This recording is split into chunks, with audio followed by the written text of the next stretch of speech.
अस्सलाम वालेकुम प्यारे बच्चों। आज हम 10वीं जमात की इंग्लिश से हमारा जो टॉपिक है वो है व्हेन यू आर ओल्ड। ये पोएम नंबर 3 है।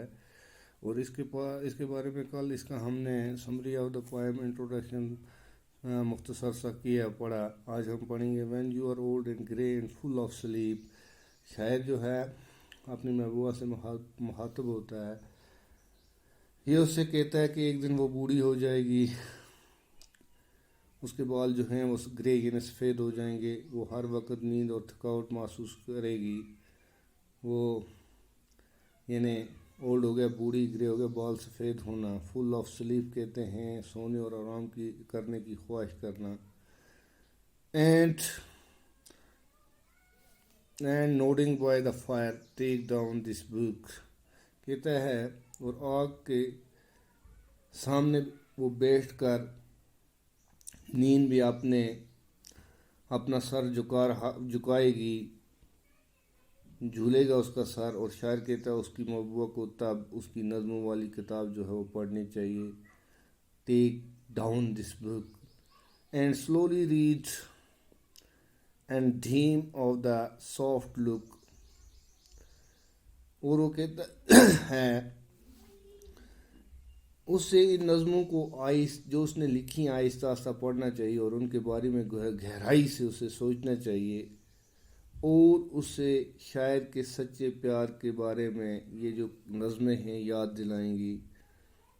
शायर चूँकि जवानी में अपनी महबूबा से प्यार करता है लेकिन उससे इतना रिस्पॉन्ड नहीं आता उसे, तब वो शायरी लिखता है, तब वो पोएम लिखता है। And slowly read and dream of the soft look and eyes had once and of their shadows deep। शायर कहता है कि उसकी नज़में उसकी महबूबा की उसकी जवानी वाली खूबसूरती के बारे में याद दिलाएंगी, तब उससे उन नाजुक निगाहों की याद आया करेगी जो कभी उसकी वो जवानी खूबसूरती हुआ करती थी। उसे याद आएगा कि उसकी आंखें जो थी कितनी नशीली और सुरमली हुआ करती थी, लेकिन तब तक वो बूढ़ी हो जाएगी तो ये सब चीज़ें एक गुजरी हुई बात, एक बीती हुई बात हो जाएगी। How many loved your moments of great grace and loved your beauty with love false or true. अब शायर कहता है ये मोमेंट ऑफ ग्लेस और ग्रेट ग्लेस जिसे हमें कहते हैं, वो भी खुशी या खूबसूरती के पल, यानी जवानी के पल। शायर कहता है कि the poet tells his beloved that in her old age she will realize the true quality of her various lovers. She will realize that there had been many who loved her youth and beauty। शायर अपनी महबूब से मुखातब कहता है कि उसकी महबूबा को अपने बढ़ापे में अपने अलग अलग चाहने वालों की असलियत का पता चल जाएगा। यानी जो लोग उसे चाहते थे जवानी में वो महसूस करेगी, उसे महसूस हो जाएगा कि ऐसे कई जवान थे जो उसकी जवानी और खूबसूरती से प्यार किया करते थे। वो इसके खुशी भरे खूबसूरती के लम्हों से प्यार करते थे।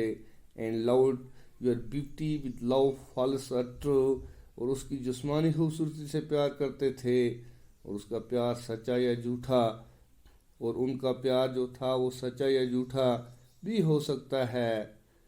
But one man loved the pilgrim soul in you. Pilgrim soul हो गया रूह जो इस धरती पर सिर्फ थोड़ी देर के लिए ही होती है, इसलिए इसकी तशबीह एक इसके साथ दी गई है। चेंजिंग फेस कहते हैं चेहरा जो उम्र के साथ बदलता रहता है। तो शायर कहता है कि इन नौजवानों में सिर्फ एक ही ऐसा था जो उसकी पाक रूह से प्यार करता था। And lover the sorrow of your changing face, यानी उसकी रूह से जो प्यार करता था वो एक ही नौजवान था। दूसरे लफ्ज़ों में शायर इसकी सीरत की खूबसूरती से प्यार करता था। نہ کہ اس کے بدن سے، جسم کی خوبصورتی سے وہ صرف اور صرف اس کے روح سے پیار کرتا تھا۔ وہ نہ صرف اس کی خوشی بھرے خوبصورتی کے لمحوں سے پیار کرتا تھا، بلکہ اس کے بوڑھے ہو رہے چہرے کے دکھوں سے بھی پیار کرتا تھا۔ شاعر اپنی محبوبہ سے کہنا چاہتا ہے کہ وہ اپنی محبوبہ کے لیے سچا اور مستقل پیار تھا اس کا، اور اس کی عمر و خوبصورتی کا خیال کیے بنا اس کی سیرت سے پیار کرتا تھا۔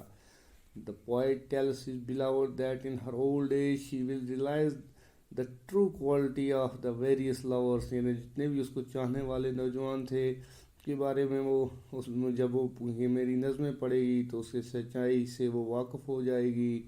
She will realize that there had been many who loved her youth and beauty. They loved her moments of great grace. They loved her physical beauty. Their love for her could be true or false, but there was only one among them who loved the pilgrim soul in her. In other words, the poet loved the beauty of her spirit and not for her body. He loved not only the moment of her great grace, but also the sorrow of her changing face. تو یہ شاعر کہنا چاہتا ہے کہ جب یہ میری نظمیں پڑھے گی، میری نظموں والی کتاب پڑھے گی، بوڑھاپے بھی وہ جان جائے گی کہ وہ الگ الگ جو اس کے چاہنے والے تھے ان میں سے جو تھے وہ کوئی تو اس کی خوبصورتی ہی سے پیار کرتے تھے، کوئی تو اس کی جسم ہی سے پیار کرتے تھے، لیکن ان میں سے ایک ہی نوجوان ایسا تھا جو اس کی روح سے پیار کرتا تھا، اس کی سیرت سے پیار کرتا تھا، اس کے جسم سے نہیں بلکہ اس کی سیرت سے پیار کرتا تھا، اور اس کا سچا پیار تھا اور مستقل پیار تھا۔ وہ اس کی عمر کا اور خوبصورتی کا خیال کیے بنا اس کی سیرت سے پیار کرتا تھا۔